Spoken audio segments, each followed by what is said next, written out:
Hello everyone and welcome for another video of Love and War Games. In this video, we are going to make a what to build guide about the massive Minerva Battlefleet set for the Alliance.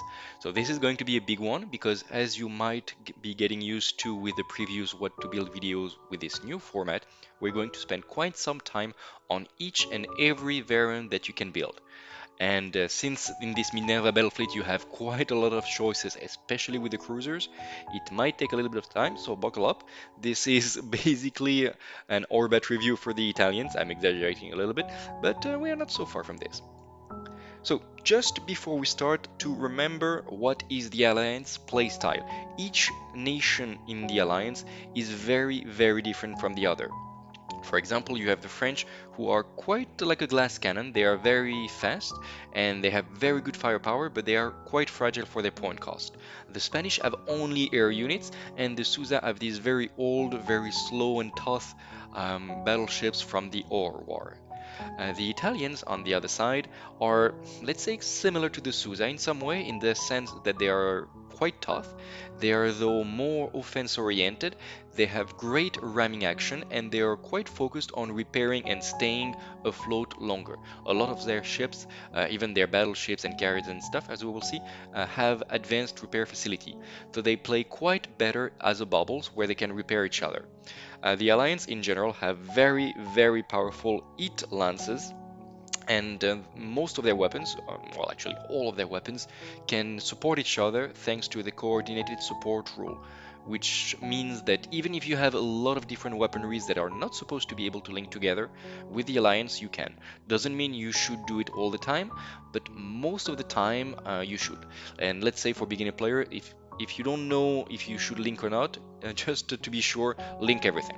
Alright, so what do you get in the Minerva Battlefleet set? You get a ton of ships, as you can see. It's one of the largest boxes that you can have, sort of like the Ashiman Battlefleet set for the Empire, for example, that we've seen recently, or the Gloriana Battlefleet for the Crown. So it cost £85, so that is quite a lot, but do remember that if you order on My Hobby Place, you get minus 10%, and you can also help the channel if you use our affiliate link in the comment, or if you just choose us when you review your cart as the channel you would like to support. So thank you if you do that. And yes, it is an expensive pack, but look at all that you have. Like, if you buy just this box, like let's imagine you're a new player in Dystopian Wars, you just buy this and you have everything you want to make a quite large battle. Like you can be like around 1500 points easily, and you can play one of the larger games just with what you get inside the box. So that is very good to start the game. What you don't have is the specific cards and dice and stuff, but we will see later on. If you buy the Minerva and an Alliance starter, you have everything you want, all the ships you could want, the cards, the map, of course, the dice and everything. And if you want to start a new faction because you already played Dystopian Wars, this is a very good place to dip into. So you get the Minerva itself, we'll talk about it soon. You get 3 frontline cruisers, which we already knew from the Mars Battlefleet, 3 Italian support cruisers, which were brand new in this Minerva Battlefleet, and also 6 frigates, the Cestus Zebek, 6 destroyers, the Pugios, 3 submarines, the beautiful, beautiful Sagittas, and 3 Alliance SRS tokens, because yes, as you can guess from the Minerva, you will be sending SRS tokens around. And let's start with this absolutely massive ship that is the Minerva Assault Carrier. As you can see, it is quite a beast. And for a carrier, it is relatively tanky. I mean, it has armor 8, which is good for a carrier, citadel 14, so again, quite good. We don't reach quite the height of the crown carriers, for example, but it is really respectable, especially since it has a profile of 7-7, which means it will take as many wounds, like hull points lost, to cripple it than it will be to sink it. So overall, I quite like the Minerva. It is absolutely not a combat ship. It has 3 rocket batteries which are laughable. You can replace them for hit lancets, for example, but I would not recommend that as the Minerva does not want to be hit point blank at all. You can replace them for free though for gun batteries, which might be what you would want to do, since it gives you a little bit of deterrent at the closing range. And you have every broadside shore, torpedo salvo, that's not what you buy it for. What you buy it for is SRS capacity of 8, great, and Advanced Repair Facility 3. So that means that this thing is going to launch 7 dices each time it activates, and it's going to repair itself and the ships around him. So you can repair disorder, critical damage, and each explosive you can remove a hull point, like you can repair a hull point on ships around himself. So that is quite good actually, and it has ablative flank armor, which is fine because like you can just point it at the right angle, which is like port side. As you can see, all the weapons can shoot at port side, like the 3 main ones especially, and the heavy broadside as well. So it means you point it port side, it's going to be armor 8, citadel 14, it's gonna repair itself, and it's gonna prevent up to 4 hits from exploding.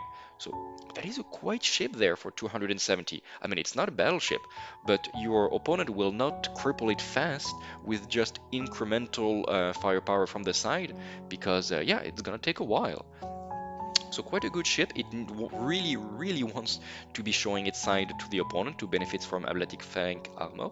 But if you do that, and that's usually how you want your your carrier to be like hidden behind an island, and it's not going away anytime soon.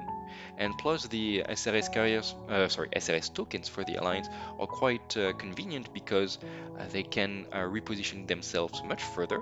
So it's good offensively, of course, but it also means that you can put them, the SRS tokens, on some allied cruisers and throw the cruisers forward, especially if, as we will see, some of those are very fast. And then at the end of the first turn, when your cruisers are less than 10 inches away from the opponent, they can replace themselves, these tokens, up into the enemy ships that are within 10 inches. So a little combo there to keep in mind. Let's have a look now at the Italian cruisers, and the first one is going to be the Gladius strike cruiser. And let's start strong because this one is really good. It's 100 points only. You get 2 heavy gun batteries, broadside torpedo salvo, okay, nothing crazy. The 2 very good things that he has is Citadel 13, which is quite rare on a simple basic cruiser. It has ablative flank armor, which is fine. It does want to show its side to the enemy, and it has sharpshooter, and this is a big one, which means that the enemy enemy ships will get -2 to their citadel.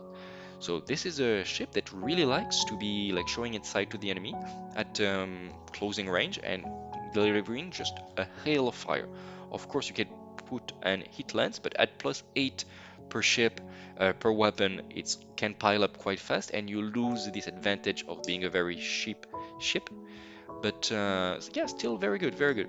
I mean, 116 points for 2 hit lances with sharpshooter is nothing to joke about, but then you need to think of how you're going to get your Gladius at point blank range. It can also get a Scutum mine launcher for +10 per model, and I would basically do that every single time. A single mine is annoying, but it's fine. But if you start to give mines everywhere on your fleet, and there are ways for Italians to get a lot of mines, this can be like a huge headache for your opponent, and either you will really put him in an uncomfortable position because he will not be able to go where he wants to, and this plays into your playstyle, or you will lose ships, or you will have to spend a lot of SRS tokens and precious units to try to clear the minefield. So anyway, 10 points for a minefield, absolutely buy it every day. Then we have the Spatha attack cruiser, and damn, this one is expensive. +30 points compared to the basic Gladius. And you lose sharpshooter. So then you will be like, whoa, what the hell? Like, why would I ever want that? That is a very fair question. You gain few things. First of all, you gain heavy broadsides, and this is sometimes overlooked, but it means that at point blank, and this thing does want to be at point blank, you're going to do a lot more damage. Plus it has a ramming weapon, a pro ram, which means that also when you charge towards the enemy and you ram them, this is going to do quite some damage. You get a small extra gun battery, which is no joke at closing range, it's +3 dice, we like it. And talking about extra dices, you have focused gunnery, which means you get +2 dices on 1 gun battery action, and you're going to be reballing blanks. So that can really mean you put a lot of dices onto the enemy. I'm not sure it is such a good trade compared to a sharpshooter. It really like depends on the situation. I wouldn't say that it's worth paying plus 30 points to trade sharpshooter with focus gunnery, but you do gain an extra gun battery in program, which is nothing to sniff at, and especially heavy broadside. So I don't know. I think I would still go with the Gladius, but Spatha is not a bad choice for 130 points, though you do need to realize that at this point cost, even though it is solid with still Citadel 13, the Spatha is more of a glass cannon, and you need to think like, how do I get it at point blank so it gets its points back before it is sunk. So for beginners, I would recommend Gladius because they are easier to play. But of course, if you want to play Spatha because they are the biggest cruiser you can bring, of course it's fine. It is a good ship, very good ship still. Then you get the Auxilia fast cruiser, and this one is good. This one is good. I mean, it does have a heavy gun battery, a small gun battery, and a pro-ram to the front, so it really likes to be going forward towards the enemy. It has linear dash, so it can go where it wants very fast, and it has Vanguard. There are quite a few missions where you need to be doing actions or capturing objectives and stuff very fast. The Auxilia can be on these objectives turn 1. It is a bit more fragile because it has only 3 hull points in crippled status, and it is just a little bit cheaper than the Gladius. And yeah, it is basically comparable to the Gladius, but it is faster with a little bit less firepower and a little bit less of its resilience. So it depends on what you need. One Gladius and one Auxilia is never a bad choice. Two Auxilia is good, two Gladius is good as well. You have 3 ships, so you can really start to mix and match. I quite like the Gladius, but you need to be careful with it and know what it wants to do. The Gladius is easier to play because it doesn't have a pro-ram, and it just wants to be showing its side to benefit from all its rules, including ablative flank armor. The Auxilia wants to be very fast, especially with its pro-ram and the fact that all its weapons are forward, but then you sometimes don't make the best use of ablative flank armor. My tip would be to really make it go like up the table edge. You put it either on your left or your right, just up the table edge. You make it go very fast up the board. You will point at the enemy that usually are small flankers on the side, and you will be able to deal with them quite easily. And if the big battleships of your opponent on the center are shooting at you, well, first of all, it's good because you're not a big threat, and if they waste points on you, it's good. And second of all, if they shoot at you from the center, it means they will shoot on you on your side arc, and then you will benefit from ablative flank armor. Finally, the Pilum monitor. It is basically an Auxilia from the stat lines because it has also 4-3 in its hulls, but it is much less fast. It loses the front gun battery, sad. It loses all its like linear dash and vanguard, so it is not fast. It does have hammer sweep, which is fine if you want to just throw it at the enemy for ramming actions, and it has minesweeper, which can be useful. Having at least one minesweeper can be useful, especially since they put the mines usually before you start to deploy. So if you have one Pilum in your list, you can just drop it where there are minefields, so you can clear them up at the beginning of your second turn. So that's good. It is also the cheapest way to get a Scrotum mine launcher, and just for that, that is something to be considered. It is good. It is fine. I'm not sure I love it, but it's not supposed to be a great ship, especially at 85 points. It cannot be. There is only so much it can do, but with pro-ram, one heavy gun battery, torpedoes, broadsides, and minesweeper, I mean, it is a good ship. I would bring at least one in your fleets if you can. If you don't, it's fine, but one Pilum is never going to be wasted. And now we go for the support carriers. We start with a Jupiter support carrier, which is quite interesting. As we can see from the stat line, it's 612, which is quite unusual for carriers. They're usually 611, so we take this, we like it.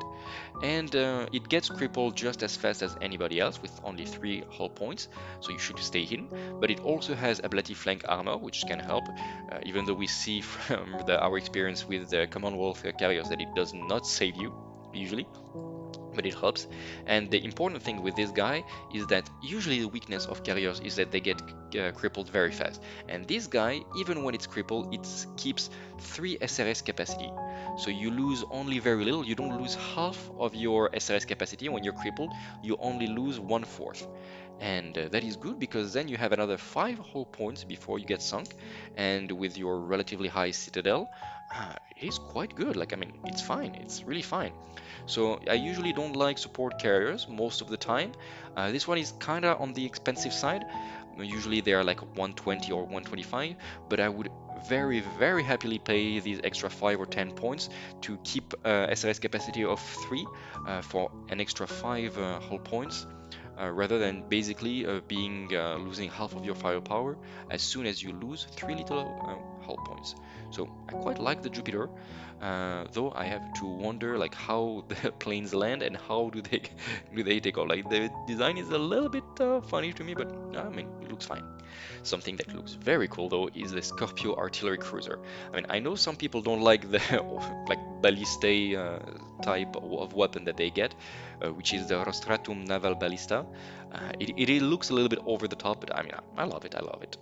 And this is your artillery ship. And this guy can shoot very far. And it has a special rule, which is the Rostrata rule. Basically, you shoot. Great. If you do at least one whole point of damage, which most of the time you should do except if you're really out of luck, then you can use the Valor effect to pivot the enemy ship if it is mass 2 or less, so mass 1 or mass 2, and then you can pivot it up to 90 degrees. So it can be extremely annoying for enemy ships, especially if they're close to an island, because you can sometimes provoke a collision just out of this, or you can really like stop outright an enemy ship that is trying to come to you. If it is a ramming ship, that is terrible. Like if a Hatanga you put it away from you, that is a big win. And yeah, that is a good ship. One Scorpio is very good, two Scorpios is amazing, three it starts to be a little bit too much. And yeah, consider that you also have a frontal gun battery that you can replace with a torpedo turret for for free, and that is absolutely something I would consider, since you want to be all the way in the back, so you can link with your torpedo salvos while shooting your amazing ballista. Then we switch to the Vulcan repair ship, and this one is good. I have to say, first of all, I am not a big fan of the look, and that is quite rare that I don't appreciate the look of War Cradle ship, but this one, I don't know, it feels quite empty. I don't like these two cranes right in the middle. I have to say this, which is sad because the Vulcan is a really good ship rules-wise, and I guess if you have, I don't know, something like a little escort or anything, like maybe even a weapon or whatever that you don't use, maybe you can just put it where there is this empty space to kind of like fill it up a little bit, because it does feel empty, and I don't know. I saw one of them in the table, and it feels a bit weird to me, but disgration done. What do you get in terms of rule for the Vulcan? You get a very tough ship for the point. It is 75 points for a ship that is basically a cruiser, like armor 6, citadel 12, 4 in terms of hull, and ablative flank armor, of course. So just for the resilience, and a ship that has a program, funnily enough, broadsides and torpedoes, I mean, this is already quite fine. And the interesting thing with this is that it can be attached to an Italian flagship, for example a Minerva, but also a Mars, and it has advanced repair facility too, which means that first of all they will boost each other, they will link their weapons together, their broadside, their torpedoes, great. The Vulcan can maybe absorb some of the firepower that would be dedicated to the parent flagship, which is always a good thing. For 75 points, if you have eight ablative wounds, that is a very good deal for expensive, powerful ships such as the Mars and the Minerva. And it means also, and this is a big one, if you activate those, for example, a Minerva, which is what you get in the box, you will activate both. So you shoot, you send your SRS, you will shoot your torpedoes and stuff. And when you end your activation, the Minerva is going to launch 7 dices, repairing ships around, and each explosive repairs a hull point, maximum 1 hull point repaired per ship, per repairing ship, per dice. And then the Vulcan is going to throw 4 dices at again repairing ships around, maybe repairing hull points.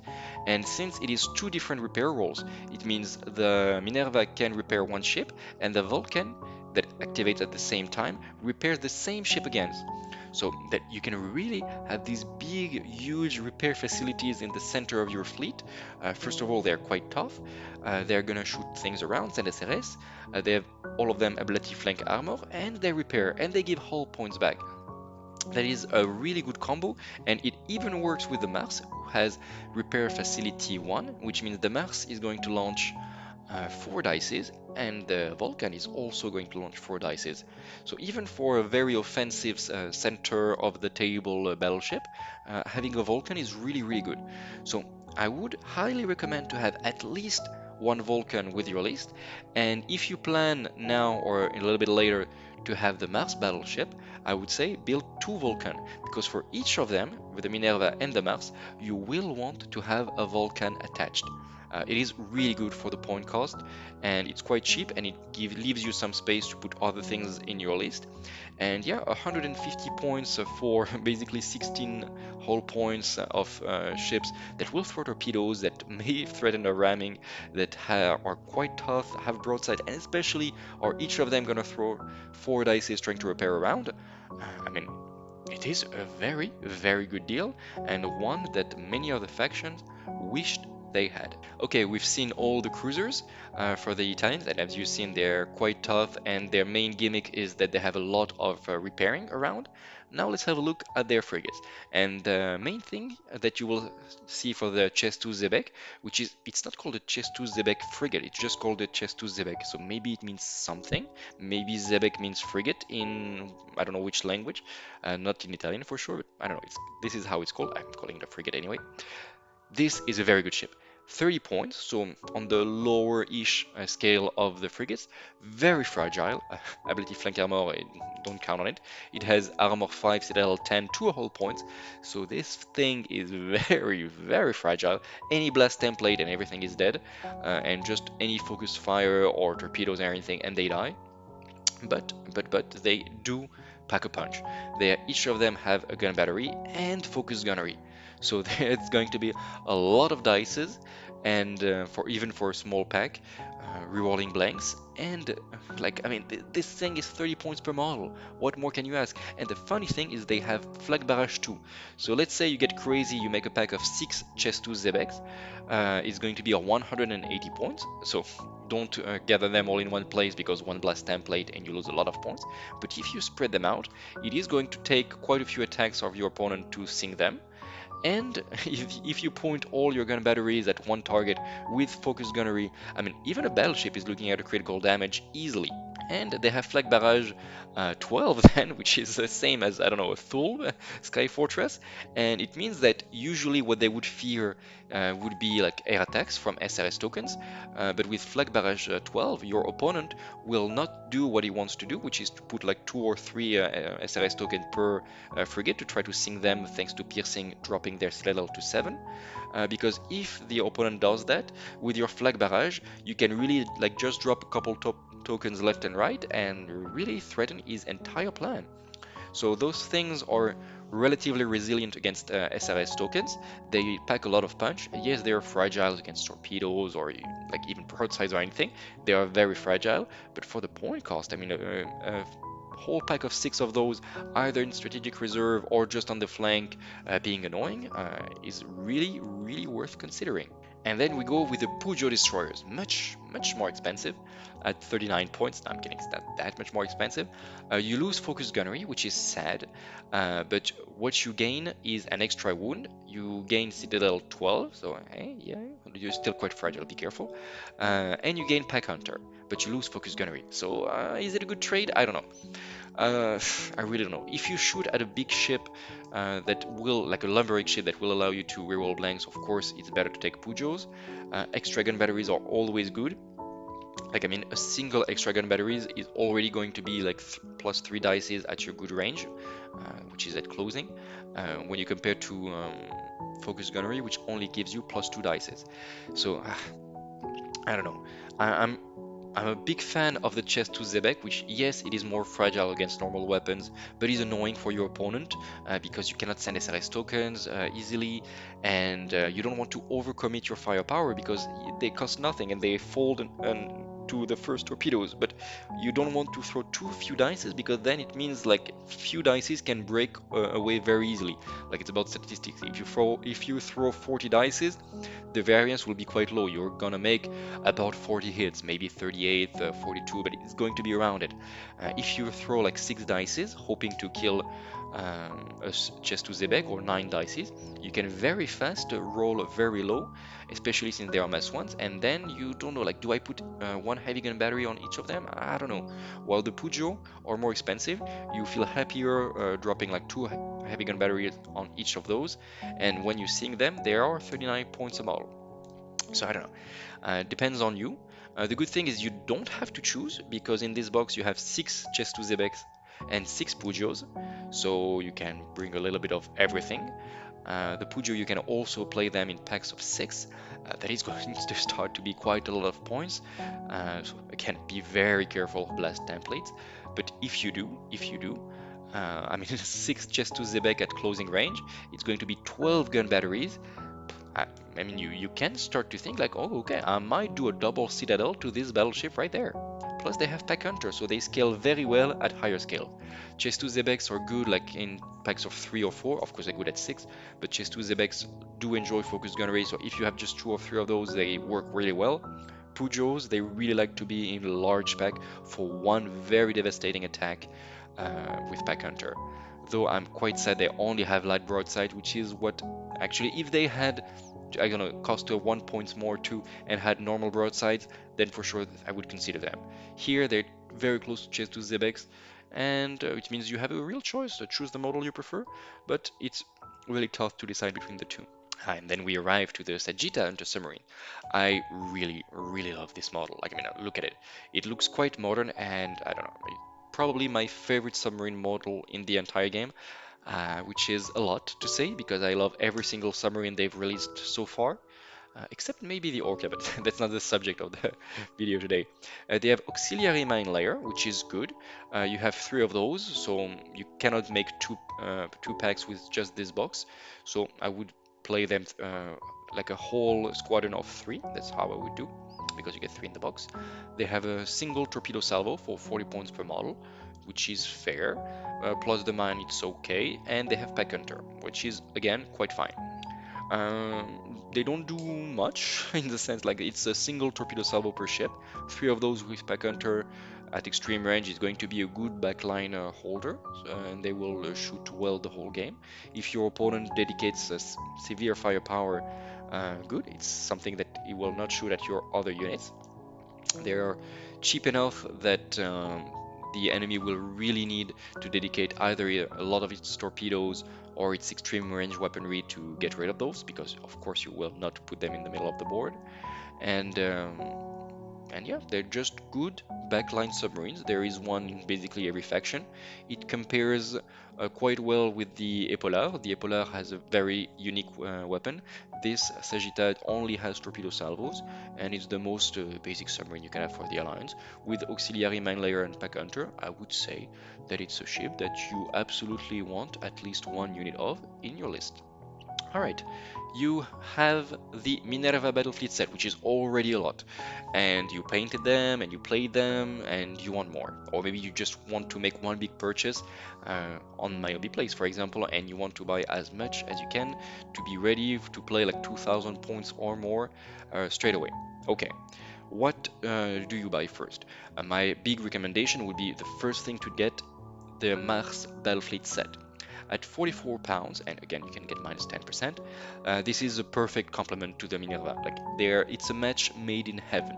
The Minerva will go very well with one of your Vulcan. It's going to be the best shape you can put in the center of your fleet to really hold the center, because the Minerva does not want to be rushing down the middle. The Mars is absolutely fine with doing that. It is a very tough anchor. You can have a look at our what to build video on the Mars Battlefleet. Basically, there are a few configurations. It does like ramming action. It has 3 forward-facing heavy gun batteries, and it repairs himself and ships around him. Even better with the Vulcan, so really good ship. You get 2 more Italian frontline cruisers, so 5 in total. That starts to be a lot, and it's good because it's going to be your bread and butter. So you can feel free to have like a few Gladius, 1 Pilum, a couple Auxilias, maybe even a Spatha. Like you can really start to mix and match happily with this. And you get another four Cestus Zebeks, those little frigates that are really good as we've seen. So you can, for example, if you buy the Mars, you can play them as 2 packs of 5, one on each flank, and those are going to be really good flankers, especially if you put 1 or 2 Auxilias as well around to flank with them, while your Mars and your Gladius and everything are going to hold the center, supported by your Scorpio Ballistae and with the SRS sent by your Jupiter and your Minerva. So yeah, that sounds like what the Italian fleet wants to do, and honestly, it is a competitive fleet. Like, it is really good if you play it like this, which is like the one way to play the Italian. Of course, you can always make a skew list, but basically this is what you want to do with your Italians. So 1 Minerva box and 1 Mars box, you have all the Italians you will ever need, and damn, that is going to be a very beautiful fleet, easily at 2,000 points. Then you could get, sorry, the Magenta Battlefleet Set. So those are French, and they complement very, very well the Italians, because those guys are a cannon, like a glass cannon. Or you could say that they are a hammer and your Italians are the anvil. Those guys are quite fragile. Their rules changed quite a lot in the last few orbits, because it was very difficult to make them playable, because uh, when they were first released they weren't playable. They were very fragile and get shot before they ever got in range. If you remember, we had a battle report a while ago where an entire fleet of Levant ships died by turn 2 because they were too fragile. That's not how you play Levant. Now they're much more resilient. They went through the phase where they had to be in strategic reserves, but it means they arrive at the end of turn 2, and when you have such beautiful models, look at that, you want them on the table. And now what happens is they get Saber Rattle, which means it's basically Shadow Hunter. You can redeploy at the end of the deployment, which means that they will be where they want to be and not in front of your enemy's biggest guns. And they can get obscured when they do their Levant Surge, which is a huge boost to their defenses. And they are considered aerial, so yeah, it really starts to be annoying to shoot at them. They are still glass cannons, but with obscured and being aerial, it starts to be good. You get the Magenta Battle Cruiser, which is, yeah, the glass cannon. Like, it is fragile, but damn, like this thing, especially if you start to build it with all the heat lances and a Solex in the rear, this thing is going to obliterate anything at point blank range. Or you can play it like at closing range with all the cannons and stuff, and maybe I don't know, maybe even shield. No, it doesn't work. It doesn't combo even with Levant Surge. But yeah, you can absolutely put the Magenta on one of the flank or in the center a little bit in the rear, and it's going to do a lot of damage. Especially since you have some Levant cruisers, we will see. One of those is the Furio, and it's really, really enjoys to be attached to one of your Levant flagship, for example, the Magenta. You can also build the Magenta as a Levant aircraft carrier, which is the Saint-Michel, and this is going to be a very important ship because it has Fortunes of War. Do note though that the Fortune of War is now only on the named version of the Saint-Michel, which is Le Phoenix. It's the version also with all the heat lances and stuff, much improved from its last incarnation. And if you buy the basic carrier, which is the basic Saint-Michel, you get command code, so full reroll each turn, very good. But you don't have Fortunes of War. And you already have good carriers in the Italian fleet, for example the Minerva or even the Jupiter. So I don't think I would buy the basic Saint-Michel, even though it's a beautiful ship. I will build it as a Phoenix, and yeah, that is going to be your source of Fortunes of War, which is very important as we know. And you just keep it in the back of your battle fleet, and you keep it hidden, and it will send SRS, and yeah, just provide you with Fortunes of War, which is probably the most important role you need in the game, all game long. The Levant cruiser, we talked about the Furieux, which is great attached. It also has now a very powerful boarding um, like action, and especially if you take the Napoleon Patron, the boarding action is going to be great. Plus, it's like foreign legions sent through drop pods, so what is not to like there? You have the Chasseur, which is a little bit like faster and more of a scalpel.